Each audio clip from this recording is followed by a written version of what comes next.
What is up, YouTube? Welcome back to the channel. Panda here, and we are playing Watcher of Realms today, and I have a pretty interesting video. I did my first set of Guild Wars on stream last night, and we found out something pretty interesting. One of my chatters mentioned that the archers are really good in Guild Wars, and I had not used the archer because I didn't have the archer last time. I picked up this archer right here, which is the Soul Bone Archer. He's an epic. He has a attack range +1. He gets a defense enhancement when you rank him up to level 5. He costs 4, and it spawns a single one. It has a pretty decent stat bar, right down the middle, basically. A and attack, and then B's for the rest of them. I've affiliated him with my Abomination, which gives him a hefty chunk of attack, some nice HP and survivability. And you can see here that this is kind of like his base stuff. But the reason that this guy is crazy is because he hits like a truck. I think that he works really well versus certain types of comps. I'm going to show you a couple of my fights that I did on stream here soon, and you'll be able to kind of see how well he does. But really, I think that this archer specifically is a very powerful demon soldier. If you have him, I highly recommend affiliating him with one of, if not your strongest person. Personally, I did my second strongest because my Cetrum, it's my strongest, and he's attached to my tank. And the strategy that I've been using is basically I drop a tank to distract them, and then I drop my 2 archers in order to take them down. So let's quickly head on over to the fight. So this is my stream earlier, and you will see that I am running our archer boys right here, and I of course still have our Zerg things here because we're still using a sort of Zerg method, but because of how people are kind of changing their comps based on the fact that people are running Zerg by running heavy AoE damage dealers, you want to try to remove those damage dealers. And so that was kind of my plan here. With the assistant on my Twitch chat, we kind of built the idea of using our current Zerg strat and adding in the archer to do a ton of damage. So let's just dive right in. You'll be able to see exactly what we do. I highly recommend looking for 2 types of teams. The first type of team is this type of team right here, where you have some ranged units that are separated and away from the other ranged units. So in this case, we have Comet, Nocturne, and Razak are all very separated. So you'll see what I do here is I hold my Deimos picture is in the way, but I hold my energy until I reach almost 10. I drop my big tank boy, and then you see I'll wait till right around 8, and I'll double drop my archers. And look at that, 17k per attack. Comet taken out instantly, 15k on Razak, 15k on Nocturne, instantly deleted. Right, super powerful. And then we do our standard lineup here of dropping tank followed by a bunch of quick boys, with lots and lots of types of things, lots of copies, and we're able to just kind of get the victory here. This is a very powerful ability that this guy has. I am amazed at how strong it is. So like I said, I highly recommend you put one of, or if not your strongest, one of your strongest affiliations, because you want to give him as much attack as possible so he can just one shot those people. Now this doesn't work against every type of comp.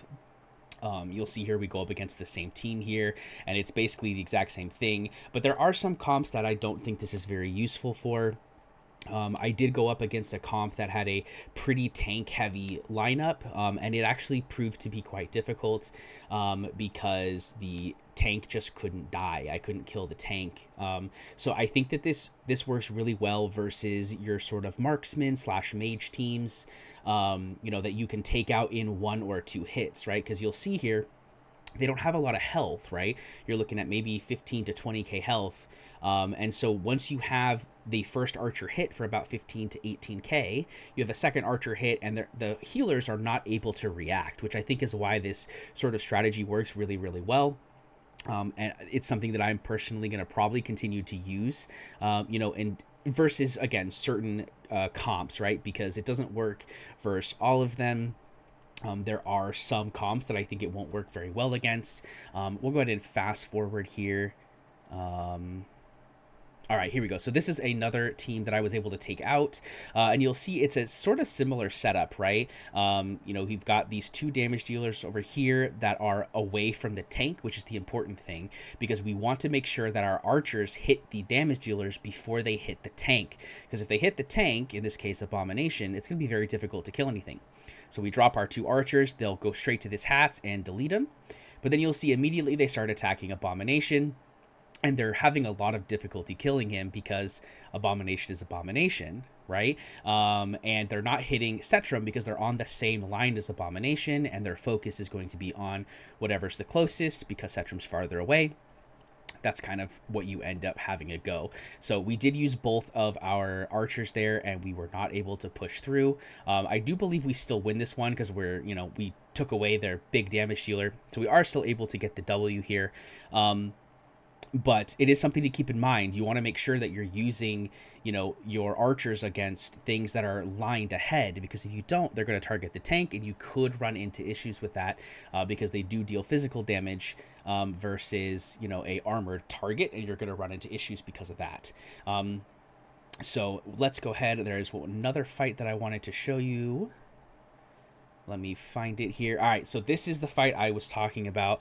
So this is something to keep in mind. So in here, you'll see we have this Zealous over here that I'm like, you know what? I can take this Zealous out really quickly, and then hopefully we'll be able to just kind of run through. I very much misjudged the power of this team here, and I kind of wanted to include this because I think it's important that not all teams can be taken out with this strategy. So you'll see here that this works perfectly, right? We get both of our drops here. We take out this Zealous, if I remember correctly. Yeah, we take out Zealous, right?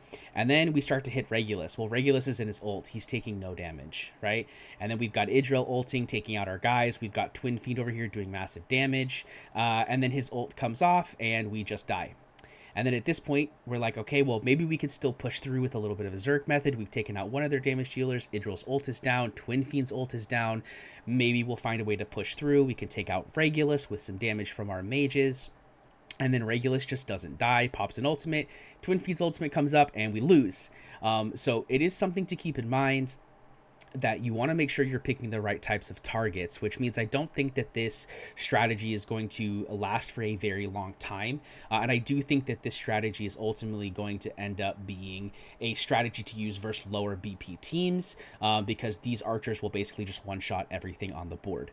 However, I do still think that this is a very powerful strategy to use right now in this moment, versus, again, these certain types of teams that either lack a healer, teams that have, ranged units that are farther ahead than their tanks, or even people who aren't using a tank at all. They're using a fighter that is relatively low health.